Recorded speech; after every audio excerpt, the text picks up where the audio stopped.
La Mayenne, territoire rural, est le moins densément peuplé de notre région. Voici la carte des dernières élections législatives. Sur les 3 circonscriptions, 2 ont été remportées par la majorité présidentielle en 2022. Une est aux couleurs du Parti socialiste depuis 17 ans maintenant. Le Rassemblement national pourrait-il chambouler ce paysage politique ? Il a obtenu plus de 29% des suffrages aux européennes dans ce département. Pour passer, l'extrême droite devra battre aux législatives des figures historiques. Dans la 3e circonscription, Yannick Favennec, le plus ancien député de la région, il brigue un 6e mandat. Il est habitué à être élu avec des scores très élevés, élu même dès le premier tour au dernier scrutin. Dans la 1re circonscription, Guillaume Garot, lui, espère être élu pour la 5e fois. Très ancré localement, cet ancien ministre sous François Hollande a aussi été maire de Laval. Dans la 2e circonscription, Géraldine Bannier, candidate à sa succession, a été élue la première femme députée de Mayenne, c'était en 2017. Cette fois, le match s'annonce plus serré face au RN et à l'Union de la gauche. Et voilà donc pour la photographie politique à l'échelle du département. Place à présent au débat de cette 2e circonscription de la Mayenne. Bonsoir Martin Cotta. Bonsoir Maxime, bonsoir à toutes et à tous. Journaliste à France Bleu Mayenne. La 2e circonscription, c'est peut-être une fois de plus la plus incertaine pour ces législatives. Cette 2e circonscription qui comprend 106 000 habitants, un tiers de la population mayonnaise. Nous sommes dans une zone très rurale. Nous sommes aussi aux portes du Maine-et-Loire et les villes les plus grandes sont celles de Château-Gontier-sur-Mayenne, Cran et Mellet-du-Maine. Sur notre plateau ce soir, Géraldine Bannier. Bonsoir, vous êtes la députée sortante, membre du MoDem et de la majorité présidentielle. Vous êtes professeur agrégé de lettres et vous aviez été réélu en 2022 avec 59% des voix. Face à vous, Grégory Boisseau, bonsoir. Bonsoir. Europe Écologie Les Verts et membre de l'Alliance de gauche, Nouveau Front Populaire. Vous êtes médiateur social et conseiller municipal à Château-Gontier. En 2022, vous aviez perdu au second tour avec 41% des voix.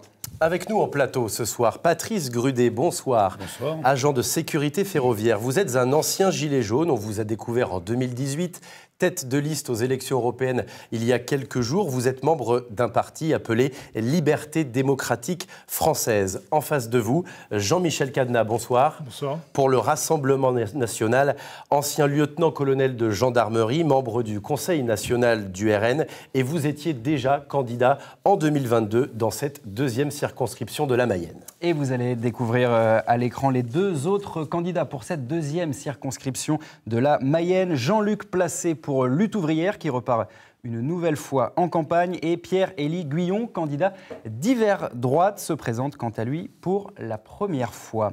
Allez, on va ouvrir ce débat par une question politique adressée à chacun et chacune d'entre vous. Jean-Michel Cadenat, on commence par vous. Vous avez pris votre carte au Front National en 1977, je crois.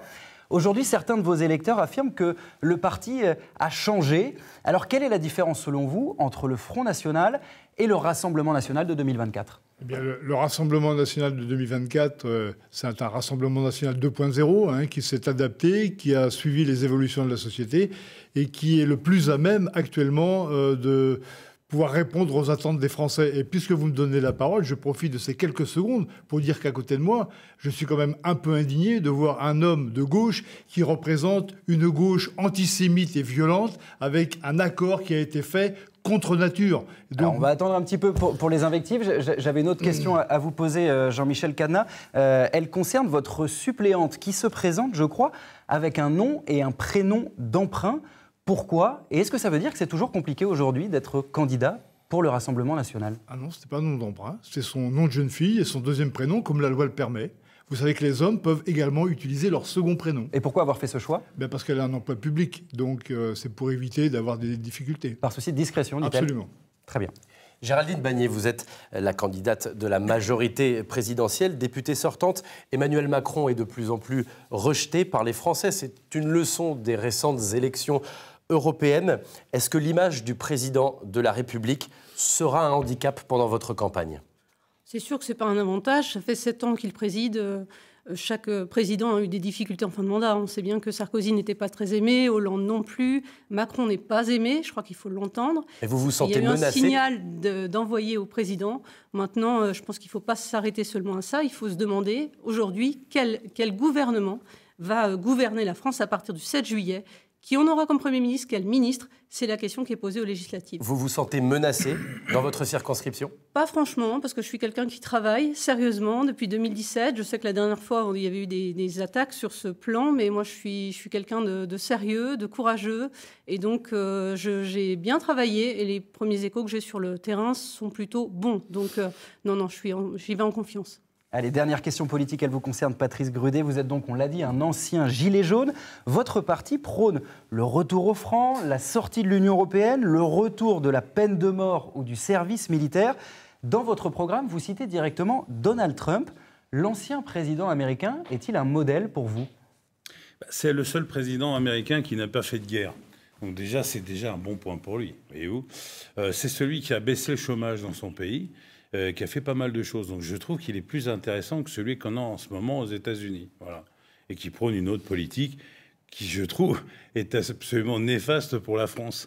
C'est d'ailleurs pour ça que les Gilets jaunes se sont un petit peu aussi bougés, parce que tous mes camarades ici présents prônent une certaine politique en disant que, évidemment, la leur est toujours mieux que celle des autres. Moi, ce que je remarque, c'est qu'on est à la Ve République. Et je vois que les Français sont heureux, riches et tout va bien dans leur pays. Donc évidemment, pourquoi changer? Donc vous assumez cette radicalité et ce modèle de l'ancien président américain Donald Trump.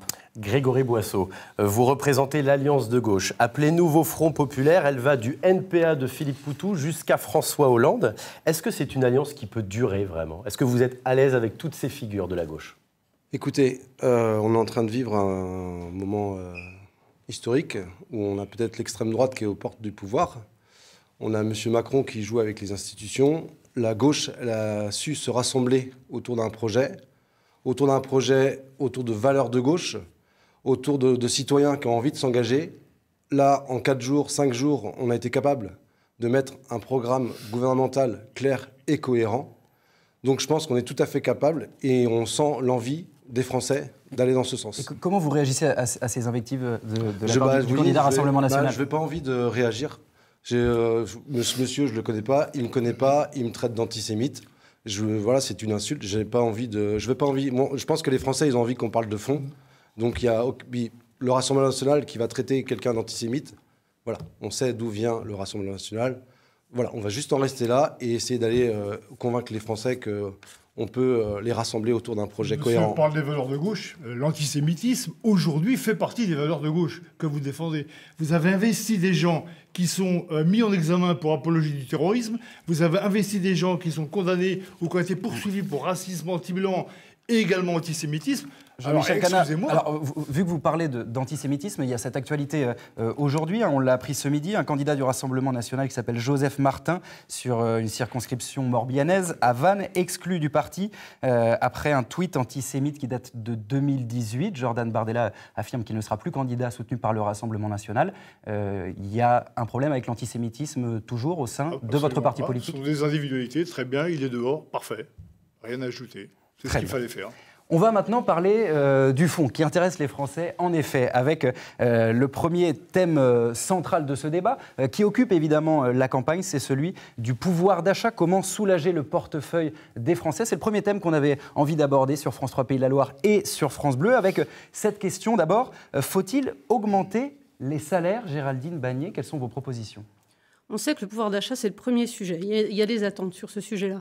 Ce que propose le Premier ministre, c'est d'alléger les charges fiscales jusqu'à 2 000 €, ce qui permettrait d'augmenter un peu les salaires. Maintenant, on ne peut pas aller sur des promesses démagogiques telles que le salaire à 1 600 €. On sait que ça va mettre en difficulté des chefs d'entreprise sur les premiers emplois. Et puis, on pourrait demander à la gauche comment ils vont financer ces mesures qui sont très coûteuses. Donc, nous, on a des propositions qui sont concrètes.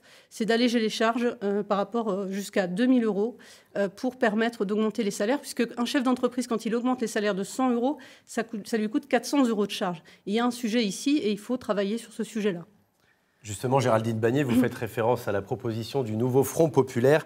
Un SMIC à 1 600 € net, est-ce vraiment réalisable? Grégory Boisseau, et si oui, comment? Écoutez, moi, ce que je vois autour de chez moi, ou les gens que je rencontre, on voit bien que les gens galèrent de plus en plus chaque jour. Avec les factures comme le logement, l'électricité, toutes ces dépenses contraintes. Donc, à un moment donné, il faut qu'on puisse donner plus de pouvoir d'achat aux gens. Comment ? Et donc, les propositions, effectivement, on propose le SMIC à 1 600 €, mais également que le minimum vieillesse soit mis au niveau du seuil de pauvreté, ce qui n'est pas le cas aujourd'hui. On ne peut pas, se satisfaire de la situation aujourd'hui où les gens sont dans la galère. Depuis 7 ans, on nous avait promis plein de choses. On voit bien qu'il y a des entreprises qui s'enrichissent de plus en plus. À un moment donné, c'est quand même entendable par tous les Français qu'il doit y avoir une meilleure répartition des richesses. Ça me semble vraiment que du bon sens. On va taxer les grandes entreprises, les gros profits, les milliardaires. Mais la répartition des richesses, ça veut dire que forcément, plus on a d'argent, plus on va en faire profiter ceux qu'on en moins. C'est juste du bon sens. Patrice Grudet, les Gilets jaunes étaient descendus dans la rue, notamment sur cette question du pouvoir d'achat et des salaires. Quelles sont vos propositions ? Déjà, je pense que ça fait des décennies qu'on entend les gens de gauche dire vouloir augmenter les salaires et les gens de droite disent que ce n'est pas forcément une solution. Il ne faut pas augmenter les salaires. Ça n'a strictement rien à voir. Ça met un coût de production horriblement cher, ce qui fait que nous ne sommes plus compétitifs sur aucun marché d'ailleurs. C'est pour ça que les Chinois nous ont envahis. Je vous rappelle qu'ils ont pris beaucoup de marchés français. Je pense qu'il faut baisser, au contraire, la vie des gens, en fait. Il faut baisser l'électricité. Par exemple, je voyais justement M. Bardella qui disait que la première mesure qu'il mettrait en place dès qu'il sera Premier ministre, donc bientôt, c'est baisser le prix sur l'énergie, etc. La TVA sur l'énergie. Voilà. Sauf que M. Bardella a oublié une chose qui est quand même importante, c'est que nous avons des contrats, je ne sais pas si vous connaissez l'AREM, si ça vous dit quelque chose, on va être obligé de revendre l'électricité moins chère à des concurrents qui vont nous la vendre plus cher. Vous voyez le système. Et au mois d'octobre, ça veut dire qu'il faut sortir du marché européen ? Ce qui veut dire qu'au mois d'octobre, les prix vont augmenter. Parce que vous ne pourrez pas faire autrement. Donc ça ne sert à rien de faire des promesses que vous ne tiendrez pas. Baissez le système de l'électricité, sortez du système européen qui nous fout carrément dedans. Je veux dire, le problème de la France, c'est qu'on donne trop d'argent à tout le monde. Je veux dire, au lieu de donner des milliards à droite à gauche, pensez à nos agriculteurs, par exemple. On va en parler de nos agriculteurs dans un instant. Une réaction de Jean-Michel Canet au Rassemblement national sur cette question des salaires. Effectivement, nous, on propose aux entreprises éventuellement d'augmenter les salaires de 10% et nous exemptons ces entreprises des charges patronales. Éventuellement ? Ça dépendra des entreprises, hein, c'est pas une imposition. Et par ailleurs, effectivement, vous avez raison, il y a des mesures induites, c'est-à-dire que le coût de l'énergie est important dans le quotidien des gens. Et nous, on propose de ramener la fiscalité sur l'énergie, fuel, carburant, électricité, gaz, etc. Mais vous avez raison, on est dans l'AREM. Et Henri Proglio, qui dirigeait l'EDF, disait « La France, en électricité, est quasiment autonome. On est même exportateur net. » Pourquoi M. Macron nous maintient dans l'AREM, justement, puisqu'on indexe l'électricité sur le gaz? Mais on est en train de la faire couler, RTE. Alors, RTE se casse la gueule cette à baisse cause de ça, justement. Cette baisse de la TVA sur l'énergie à 5,5%, vous le chiffrez, je crois, à 12 milliards d'euros au Rassemblement national. Bercy dit que ce sera beaucoup plus, 17 milliards d'euros. Comment on règle cette facture? C'est-à-dire que dans les propositions qu'on a faites, on a des gisements d'économie. Vous savez que le paquet budgétaire, quand vous êtes de gauche ou de droite, il est le même pour tout le monde. Ce sont vos décisions politiques qui orientent vos choix budgétaires. Nous avons décidé d'aller chercher... Alors, si vous donnez 5 millions à l'Ukraine pour faire la guerre, vous ne la mettez pas dans la fonction publique hospitalière ou dans l'éducation. Ça veut dire qu'il ne faut pas livrer d'armes à l'Ukraine? Ça, c'est un autre sujet dont on pourra débattre. Pour ce qui nous concerne ici, nous avons des gisements de l'économie. Je pense par exemple aux niches fiscales des très grandes entreprises. Les plus de 5000 salariés qui dégagent un bénéfice de 1,5 milliard par an.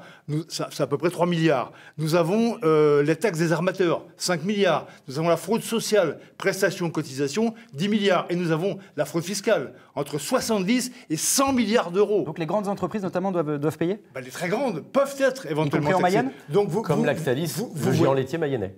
Vous voyez qu'il y a des gisements d'économie dans lesquels on pourra puiser pour financer la direction qu'on veut prendre. Le groupe Lactalis, par exemple, c'est un gisement d'économie en Mayenne? Alors, avant ça, c'est d'abord un gisement de dépenses qu'on nous propose. Parce que quand même, 285 milliards côté Front Populaire, 74 milliards de dépenses côté RN. Je suis désolée, mais la plupart des économistes nous disent ces programmes, ces propositions ne sont pas financées et dangereuse. Nous, on est là pour porter l'accent sur des mesures qui ne sont pas finançables. Ce n'est pas possible à ce niveau-là de dépenses. Ce sont des promesses qui ne sont pas tenues. 3 000 milliards Nous, on propose des choses très concrètes. C'est-à-dire 10 000 euros, par exemple, de primes, les primes qui sont données sur le pouvoir d'achat, justement, qu'elles montent jusqu'à 10 000 euros par an pour les salariés. La prime Macron, exactement. Prime de partage de la valeur. Et puis la baisse des charges. C'est plus concret. Vous ne pouvez pas dire, là, après 7 ans et d'être au pouvoir, ben voilà, maintenant on est vraiment dans le mur, on va faire ça, on va faire ci. Mais nous, on a conscience, les chiffres ne sont pas bons au niveau de la dette, mais vous proposez 285 milliards. Comment vous financez 50 milliards sur votre proposition de revenir sur la retraite à 60 ans, 40 annuités, 50 milliards pour ça. L'augmentation de 10% pour tous les fonctionnaires. Nos propositions, elles ont été claires. On a parlé de l'impôt progressif pour les salaires qui sont à plus de 4 000 euros, un retour sur l'impôt sur la fortune. À un moment donné, il faut aussi que les gens ils se rendent compte que pendant 7 ans, vous avez été au pouvoir, vous avez essayé de faire des choses, ça ne fonctionne pas. Et là, aujourd'hui, en moins de 5 jours, on nous reproche que nous, on fait un programme gouvernemental. Mais là, Macronie fait exactement la même chose. En moins de 5 jours, ils sont capables de nous sortir des propositions. Bah, finalement, attendez, on avait ça sous le coude, on va vous le faire maintenant. Mais non, c'est pas possible. Les Français, on n'a pas intérêt à aller sur ce terrain. Le bilan de M. Macron. On n'a pas intérêt. Tous en même temps. Madame Bagné, le bilan de M. Macron, le Mozart de la finance qui a fait un stage par la banque Rothschild, 3 000 milliards de dettes, dont 1 000 milliards uniquement imputables à M. Macron. On a une charge de la dette annuelle de 75 milliards. Alors, vous c'est la responsabilité de votre gouvernement. Vous voulez pas le moment de rajouter la dette. On sait bien. Donner des leçons d'économie, je suis désolé. De 2017 à 2019, notre gestion de la dette a été plutôt bonne. On était passé en dessous des 3%. Hein. C'est la suite. Bon, on a connu la Covid. Elle s'établit aujourd'hui à 109% du produit intérieur brut français. Donc il ne faut pas accentuer effectivement les dépenses et c'est pour ça que nous sommes contre des programmes qui vont au-delà dans les dépenses. C'est demain on rase gratis. Hein. Non, mais pour défendre qui absolument. Pourquoi on n'aurait pas plus de dettes pour défendre qui? Pour défendre qui Le Front de gauche, dès cet été, il annonce des hausses d'impôts. Nous sommes sur une autre ligne pour le pouvoir d'achat, c'est-à-dire pas de hausse d'impôts supplémentaires. Mais les gens, ils sont prêts à payer des impôts? Pas tout à fait. Vous avez les classes moyennes, par exemple. Mais non, justement, les classes moyennes, les classes modestes.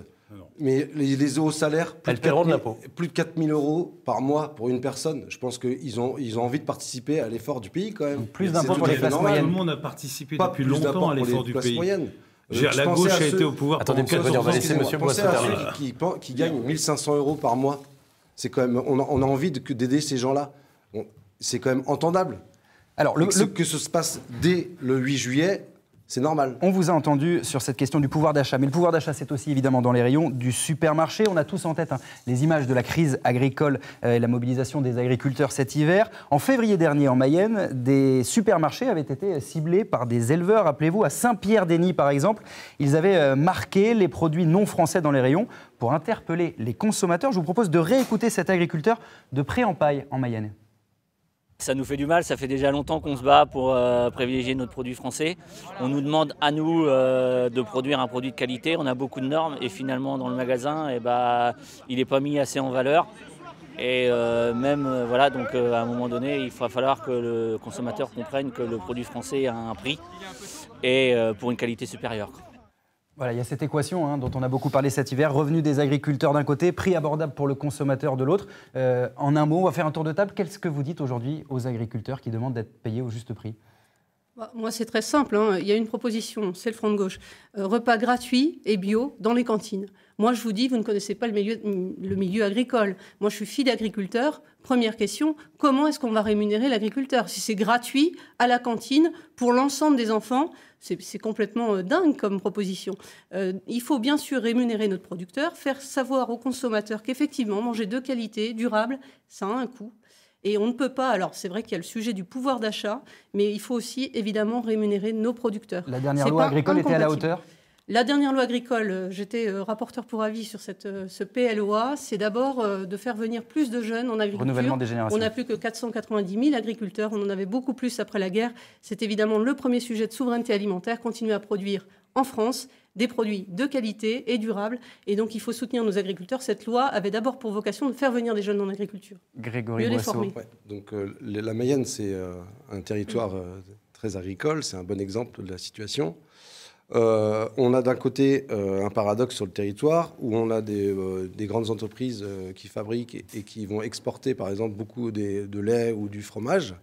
Et en face, on a des agriculteurs qui sont mal rémunérés pour leur travail. Ça, c'est la réalité. Donc aujourd'hui, alors je sais bien, Madame Bagné, à chaque fois vous dites vous êtes fille d'agriculteur. Je pense que chaque Mayennais aujourd'hui est capable de dire, moi le premier, qu'on a tous un membre de sa famille dans le milieu agricole, dont je connais les difficultés de ma famille. Donc au lieu d'exporter à tout va, je pense qu'il faut redonner aussi du sens à la production, plus locale, plus de circuits courts, que les gens, ce qu'ils veulent, c'est bien manger, qu'ils soient en bonne santé, et surtout que ce soit à un prix abordable. Le prix, justement, vous êtes favorable à l'instauration d'un prix plancher? On sait qu'Emmanuel Macron a changé sa position cette année, notamment au Salon de l'Agriculture. Il est favorable finalement à ce prix plancher qui permettrait un revenu plus conséquent aux agriculteurs. Vous, c'est ce que vous faites si vous êtes au gouvernement? Dès le 8 juillet, c'est prévu, c'est annoncé. Donc on l'a répété. L'accord des industriels quand même. À un moment donné, et des agriculteurs et de la grande distribution. En fait, Prix plancher, Patrice Baudet, donc du côté du nouveau Front Populaire, c'est oui. On va faire des promesses jusqu'à quand aux agriculteurs? Les agriculteurs, ils sont en rébellion depuis 1955, c'est pas aujourd'hui, vous voyez. La première manifestation des agriculteurs, c'est 1957. Alors que faites-vous, monsieur Baudet? Parce que le coût d'achat n'était pas légal. À l'époque, déjà, ils vendaient beaucoup trop cher. On sort le traité de Rome en 1962, on leur sort la PAC, on leur dit c'est magique, vous verrez avec ça, vous allez aller beaucoup mieux. Et aujourd'hui, est-ce qu'ils vont mieux, les agriculteurs? Faut arrêter de rigoler pour eux. Qu'est-ce que vous proposez? Qu'est-ce que vous leur dites? Ce qu'il faut, c'est... Déjà, il faudrait aimer la France. Il faudrait que les gens qui nous gouvernent aiment la France. Il faudrait qu'ils arrêtent d'enfoncer les agriculteurs. Il faudrait... Ce ne sont pas des propositions. Mais non, mais garder les produits français en France, arrêter d'acheter du poulet congelé qui vient d'Amérique du Sud. Des efforts ont été faits avec les lois Egalim notamment. Non, c'est parce qu'en fait, on achète des produits à l'étranger parce qu'en contrepartie, on passe des contrats avec eux. C'est ça la réalité. La faute au libre-échange, vous êtes d'accord avec ça, Jean-Michel Canal? On est victime des choix politiques faits par les macronistes et la gauche. Hein, le mondialisme et le libre-échange. Je rappelle quand même que chaque année, en France, 180 000 tonnes de poulet ukrainien sans normes sanitaires comparables avec la France et sans barrières douanières. Les fruits et légumes qui venant d'Espagne complètement aux pesticides. Hein, les experts indiquent que 69% des artichauts et 83% des courgettes comportent des résidus de pesticides. Donc on est victime du choix qui a été fait par M. Macron et la gauche depuis 30 ans. Par ailleurs, pour aider aussi les agriculteurs, il faudrait contraindre les cantines scolaires, par exemple, à acheter des produits français au moins à 80%. Et aller aussi sur l'étiquetage, que les étiquetages des produits agricoles ou de viande indiquent la provenance et la qualité du produit. Voilà des choses de nature à aider les agriculteurs. C'est bientôt la fin. Il faut une frontière comme la Suisse. Il faut fermer les frontières, rétablir les frontières. produits et laisser ouvrir quand on a besoin de produits. Vous êtes obnubilé par la sortie de l'Union Bien européenne. sûr, mais attendez, c'est la base de tout. Je vous interromps. Avant, on allait très bien. S'il vous plaît. Moi, Non, j'étais président d'un groupe d'amitié avec Sao Tomé et Principe. Ils importent 70% d'alimentation venue de l'extérieur. Dans l'attente d'être indépendants, d'être autonomes, il faut bien qu'ils importent des produits venus, par exemple, de la France, parce qu'ils n'ont pas... Géraldine Bagné, vous êtes en avance en termes de temps de parole. On va passer à la dernière partie de cette émission. Ce sont une série de questions. On vous demandera de répondre de manière très claire, pour ou contre, simplement, à cette série de questions. Et on commence par la santé, parce que c'est évidemment un des thèmes principaux de la campagne dans le département de la Mayenne. Effectivement, un Mayennais sur 3, aujourd'hui, vit dans une commune sous-dotée en médecins généralistes. Est-ce qu'il faut obliger, très concrètement, les praticiens à s'installer dans nos territoires les plus sous-dotés? Géraldine Bagné, vous avez co-signé la proposition de loi transpartisane de vos collègues mayennais, Guillaume Garot et Yannick Favennec, donc texte qui incite à la régulation de l'installation des médecins. Vous êtes toujours sur cette position aujourd'hui? Écoutez, j'ai même fait une proposition de loi. Évidemment, je suis pour, mais j'ai aussi une proposition de loi qui impose une année d'installation obligatoire ou alors un volontariat qui est validé par l'Académie de médecine. J'ai eu rarement l'occasion d'être entendu par les médias, mais j'ai aussi des propositions Grégory de loi. Boisseau, faut-il réguler l'installation des médecins? On est pour la régulation. Et moi, si j'avais été député il y a 2 ans, j'aurais travaillé directement avec M. Garot et M. Favennec. Très bien. Ça aurait été bien pour les Mayennais. Faut-il réguler l'installation des médecins? Alors moi, je suis contre parce qu'on a une proposition de loi depuis 5 ans qu'on avait préparée qui ressemble un petit peu à Mme Bagné.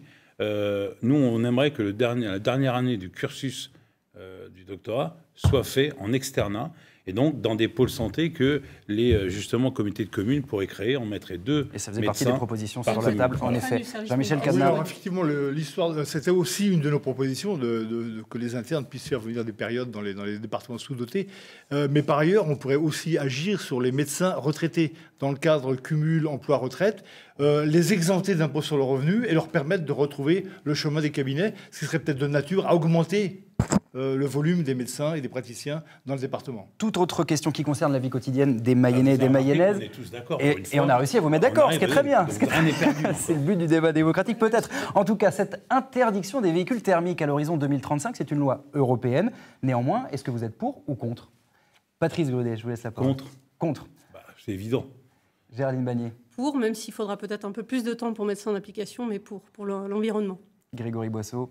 Moi, je suis pour, mais je pense qu'il faut aussi... Donc pour l'interdiction oui, mais il faut des aussi véhicules écouter thermiques. les Français sur cette question et prendre le temps. Demandez aux Allemands ce qu'ils en pensent, on verra. Résolument contre cette proposition ridicule qui va mettre à mal l'industrie automobile française. Je rappelle quand même que ces voitures électriques, elles fonctionnent avec des batteries qui, au bout de 7 ans, doivent être changées, avec des prix d'achat au départ de plus de 35 000 €. Non, c'est une plaisanterie, cette affaire. Patrice Grudet, pour ou contre la loi immigration qui est entrée en En un vigueur en janvier 2024 en un mot? Elle limite les conditions d'entrée des Pour ou étrangers. Oui, mais contre. pas de cette façon. Géraldine Bagné. Pour, je Vous m'étais l'avez- abstenue à cause des mesures inconstitutionnelles, mais pour. Jean-Michel Cadenat. Alors là c'est la question piège, parce que pour et contre, en fait, mais pour nos principes à nous, cette loi, elle ne résout rien. Vous voulez la renforcer au Rassemblement bien sûr. national, Grégory Boisseau? Je suis contre. Merci à tous les quatre. On va vous entendre dans un instant. On va reprendre et vous remontrer la liste des 2 autres candidats sur cette 2e circonscription de la Mayenne. Pierre-Élie Guyon, candidat d'hiver droite, et Jean-Luc Placé pour Lutte ouvrière. On va terminer cette émission par un tour de table, une carte blanche. Vous avez chacune 30 secondes en mots de conclusion pour ce débat sur la 2e circonscription. Le tirage au sort vous a désigné en premier, Grégory Boisseau. Vous avez 30 secondes. Ouais. Donc pour ma carte blanche, je voulais m'adresser à ce qui relie un peu tous les Mayennais, notre jeunesse. Donc on a tous des enfants, des petits-enfants, des arrière-petits-enfants, et on a envie que le monde soit meilleur pour eux. Moi j'ai envie j'ai dédié quasiment toute ma vie, même si je suis jeune, j'ai 45 ans, à ces jeunes. Et j'ai envie de leur offrir un avenir meilleur et une autre offre... ce qu'on leur propose aujourd'hui. C'est terminé. On restera je suis là-dessus. désolé. Une autre offre politique. Jean-Michel Cadenat. Je dirais, si vous votez pour Géraldine Bagné, vous votez pour Macron, vous votez pour l'incompétence économique et le spectre de la guerre, puisqu'il va envoyer nos soldats mourir en Ukraine. Si vous votez pour le bloc de gauche, vous votez pour le bloc violent et antisémite qui va mettre le bazar dans les quartiers. Et si vous votez pour le RN, vous votez pour la paix aux frontières et le retour de l'ordre à l'intérieur. Il vous reste encore 15 secondes, Jean-Michel Cadenat. Eh bien, écoutez, vive la France. Très bien. Patrice Grudet pour le mouvement Liberté démocratique français. Oui, voilà. La liberté, c'est important. Moi, j'ai juste à dire aux gens, si vous souhaitez justement retrouver votre liberté, si vous aimez votre pays, que vous avez envie de le sortir de ce marasme, laissez tomber les professionnels de la politique, parce qu'en 5 républiques, ils nous ont expliqué ce qu'ils savaient faire, et laissez la place aux citoyens, car je pense qu'ils sont aussi compétents que ceux qui veulent le faire croire, en fait. Voilà. Géraldine Bagné, vous êtes donc la députée sortante et c'est vous que le tirage au sort a désigné pour conclure cette carte blanche. Eh bien, 30 secondes pour dire l'espoir que j'ai que mon territoire où j'ai grandi, où j'ai travaillé, où je suis devenue parlementaire, ne cède pas aux sirènes des extrémismes de tous bords. Et c'est une terre de modération où la culture et l'éducation sont importantes. Et moi, j'ai bon espoir que le bon sens parle et que mes habitants ne cèdent pas aux sirènes de l'extrémisme. Et lisez Le courage de la nuance de Birnbaum. C'est très, très bien. Un conseil de lecture pour terminer ce débat. Merci infiniment à tous les 4 d'y avoir participé. Merci beaucoup, Martin. Merci, Maxime. De l'avoir animé avec moi. Débat évidemment sur France 3 Pays de la Loire et sur France Bleu. La soirée continue. Restez avec nous. On part tout de suite dans le Maine-et-Loire avant de retrouver Virginie Charbonneau et certains candidats de la 2e circonscription du Maine-et-Loire. Tour d'horizon des enjeux politiques dans le département. Et c'est avec Sigrid Demisoir.